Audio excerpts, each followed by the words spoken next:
Saludos y bienvenidos a un nuevo video de la asignatura Sistemas de Control Automático de parte de la Universidad Don Bosco bajo la dirección del ingeniero Néstor Lozano Leiva.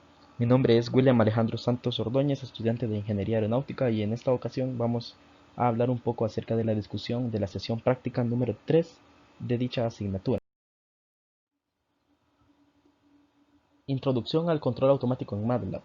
Como principal objetivo tenemos conocer las principales herramientas y funciones que nos proporcionan estos software, tanto MATLAB como Simulink, para llevar a cabo el análisis como el diseño de sistemas de control automático desde un enfoque académico y práctico. Además de esto, también aprendimos a comprender el funcionamiento y a familiarizarnos con dichos programas para implementar funciones de transferencias y obtener de manera básica la respuesta de estas en el tiempo, como veremos más adelante, y utilizar las herramientas gráficas y aprovechar la extensa biblioteca matemática que tiene MATLAB para poder simular el comportamiento de un sistema. Vamos a hacer uso también de otros programas que se nos fueron proporcionados en tipo código. Como primer punto, las funciones de transferencia y cómo estas deben ser escritas en MATLAB. Existen diversas maneras, pero nosotros vamos a generalizar dos. La primera que se muestra aquí. De este lado de la igualdad vamos a colocar la letra o variable que nosotros queramos asignar para nuestra función, seguido del código TF. Luego, entre paréntesis y separado por una coma, vamos a escribir como un vector los coeficientes del polinomio del numerador y a la par los coeficientes del polinomio del denominador. En el ejemplo se muestra esta función y la manera en la que MATLAB la arroja.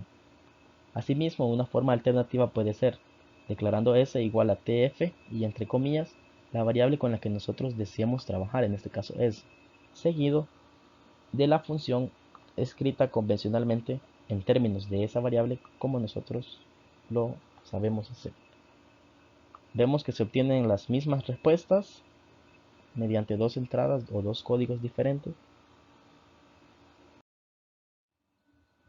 Resulta de mucho interés también escribir las funciones de transferencia en relación a los parámetros que nosotros deseamos saber, así como los polos, la ganancia o los ceros que tenga nuestra función. Para esto existe este código que estoy encerrando aquí, en el cual vamos a denominar la función por la variable o letra que queramos, pero en este caso el código que vamos a poner es zpk, seguido de los valores que van a ir dentro separado por comas. Esto nos representa z en primer lugar, los ceros del numerador, p de manera como un vector, los ceros del denominador, y k el coeficiente o la constante que acompaña nuestra función. Asimismo, si no hay ceros, es importante tomar en cuenta esto, que podemos escribir z y solamente dejar el espacio en blanco. Para escribir la función ahora tenemos que poner zpk y los valores que nosotros hayamos denominado anteriormente. Aquí tenemos la respuesta según MATLAB de dicha función, que podemos ver que concuerda con el ejemplo, y otra forma de realizarlo es mediante s igual a zpk y la variable con la que deseamos trabajar. Posteriormente escribimos la función como ya sabemos. Podemos ver, igual que la anterior diapositiva, que la respuesta es la misma ante diferentes entradas o códigos. También es muy importante conocer algunos códigos que MATLAB tiene predeterminados para llevar a cabo análisis de funciones directamente, como por ejemplo el código impulse, en el cual vamos a poner nuestra función separada de el intervalo en segundos en el que la queramos analizar. Esto nos arroja obviamente una respuesta al impulso unitario. Step, por otro lado, nos arroja una respuesta al escalón unitario y la manera de escribirla es la misma, la función separada por una coma del intervalo en segundos en el que la queramos analizar. Asimismo, resulta importante analizar algunas propiedades del modelo cuando hablamos de funciones de segundo orden. Para esto, y como mostraremos en este ejemplo, vamos a analizar y a obtener los factores de amortiguamiento y las frecuencias naturales mediante el código DAMT. Para esto solo vamos a introducir la función dentro del paréntesis y nos va a arrojar un cuadro como este que se muestra. El cuadro contiene los polos el factor de amortiguamiento y la frecuencia. Asimismo, la transformada y la antitransformada de Laplace es muy fácil de obtener mediante este software y es muy importante para nosotros al momento de analizar funciones de transferencia. Posteriormente vamos a realizar ejemplos con cada uno de estos códigos, pero es importante recalcar la importancia de declarar las variables tanto s como t como simbólicas y obviamente escribir nuestras funciones en función de t y en función de s para cada caso. Un programa que nos facilita bastante analizarlo mediante la regla de Manson, el cual es para analizar la gráfica de flujo de señales que genera una ecuación simbólica equivalente que relaciona el nodo de salida y el nodo de entrada que nosotros deseamos analizar. El archivo creado debe guardarse con el nombre y dentro de la carpeta donde nosotros lo tengamos. En nuestro caso fue suministrado y nosotros procedimos a realizar dicho código de texto. La manera en la que vamos a hacer el llamado desde la ventana de comandos es mediante los dos valores que deseamos relacionar como un vector seguido del código Manson, el nombre del archivo entre comillas, y los dos nodos que nosotros estemos analizando. Asimismo podemos llevar a cabo una simulación y el diseño de sistemas de control automático mediante Simulink. Basta con digitar Simulink en la ventana de comandos de MATLAB para que nos aparezca una ventana donde nosotros podemos diseñar, simular y observar las gráficas de respuesta del tiempo de estas funciones. Al integrarlo con MATLAB nos permite incorporar algoritmos en los modelos y exportar los resultados de simulación para llevar a cabo el análisis. También veremos un ejemplo de este posteriormente. Finalmente, el análisis de resultados. En primer lugar, vamos a obtener la transformada de Laplace de esta función.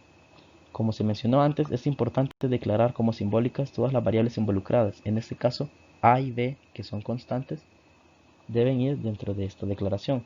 Procedemos a escribir la función en términos de esas variables y aplicar el comando Laplace dentro de nuestra función. Hacemos un ajuste para que se muestre de una manera más ordenada y obtenemos de respuesta este valor. Para la antitransformada vamos a ver este ejemplo. Declaramos como simbólicas las mismas variables, escribimos la función gds como se muestra aquí y ahora el código será iLaplace. Ajustamos para que se vea un poco más ordenado y obtenemos dicha función. Para obtener la respuesta de un sistema con una función de transferencia, vamos a realizarlo como vimos anteriormente. Declaramos nuestras variables s y t y procedemos a escribir la función g igual a t de f y vamos a escribir como un vector los coeficientes del polinomio del numerador, separados por una coma y seguidos de otro vector con los coeficientes del polinomio del denominador. Como podemos ver, vamos a aplicar un escalón unitario para un intervalo de 80 segundos y vamos a proceder a graficar eso. Esta respuesta la podemos ver en este gráfico de la derecha, el cual se estabiliza aproximadamente en un valor de menos 0.6.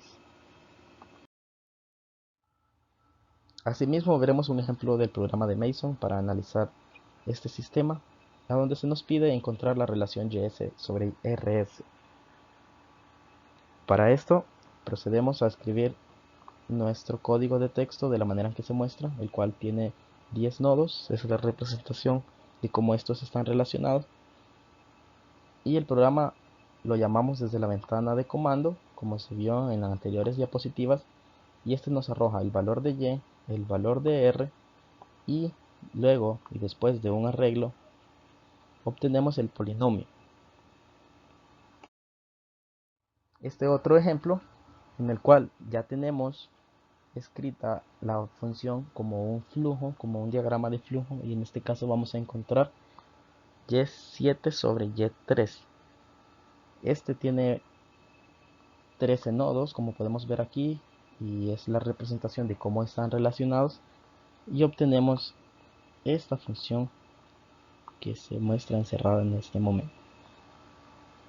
Para esto hay que declarar simbólicas cada una de estas funciones, g1, g2, h1, h2, así como los valores que nosotros obtenemos de cada variable individual. Finalmente, el análisis de resultados corresponde en 5 preguntas que vamos a desarrollar. Primero, determinar a cuál es el valor al que se estabiliza la temperatura después de la perturbación y cuál es el valor del tiempo al que se estabiliza, es decir, YSS y TSS después de la perturbación. El sistema lo tenemos representado en esta figura y obtuvimos como respuesta esto que está aquí, de donde obtenemos un valor de estabilización de 76.5 grados Celsius aproximadamente y un tiempo de 35 segundos. Hay que aclarar que esta perturbación es aplicada a los 300 segundos, así que el tiempo total desde que el sistema inicia en el que se estabiliza es de 335 segundos.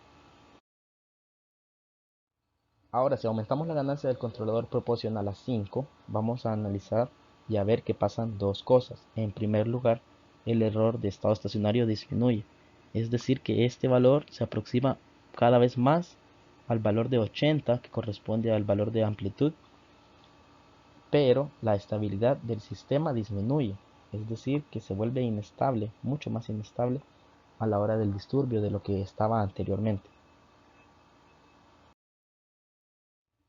Si cambiamos la función de transferencia del controlador proporcional por un controlador PID bajo las siguientes condiciones, en el numerador ponemos estos coeficientes y en el denominador vamos a obtener este gráfico que estamos viendo aquí. Vamos a analizar dos cosas. En primer lugar, que ahora el error de estado estacionario vale 0, es decir, que se estabiliza justo en el valor de entrada, que es de 80. Y en segundo lugar, la estabilidad relativa del sistema aumenta significativamente y es mejorada, ya que podemos decir que incluso en el disturbio no presenta mayor oscilación. Esto debido al controlador PID. Saludos y bendiciones.